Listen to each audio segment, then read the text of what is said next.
Okay. So, yan po sa bahagi ng response ng mga senador.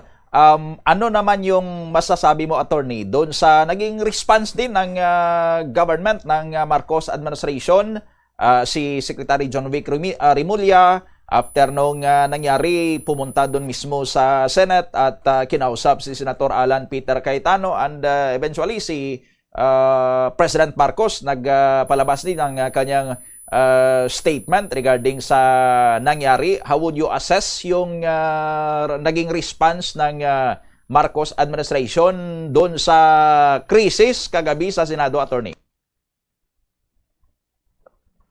Alam mo to, Donnie, naiintindihan ko kung bakit ganon yung naging response, no, ng Marcos administration. Kasi ang nangyayari, naging defensive na sila, no, na kasi pinagbibintangan na sila essentially na sila yung nanggugulo, right? Mm-mm. Ang pinipilit ng Senado, NBI yung nanggugulo, right? So I would understand kung bakit si Pangulong Marcos and also yung administration niya will take steps to clarify the real situation, no?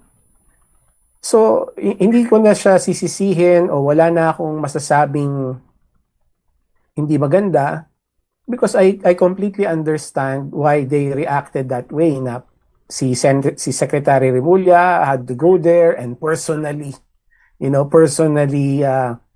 talk to Senate leadership, kahit na ba napagbibintangan din sila in the process na nanggugulo at na sila pa yung namamarel, di ba?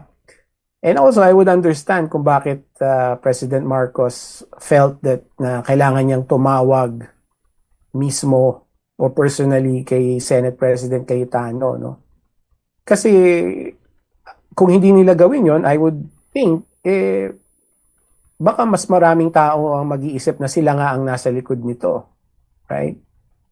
So mas siguro sa kanilang calculation, the soonest na ma-establish nila na wala silang kinalaman dito, mas lalong kakalma yung taong bayan, and also mas maaga nilang masisimulan yung investigasyon kung sino nga ba nasa likod ng mga pangyayaring to, which is what's happening now, di ba? Nandun na yung mga SOCO, meron ng joint investigation ng PNP at ng NBI. So hopefully malalaman natin sooner rather than later kung sino nga ba ang pasimuno nung nangyari kagabi.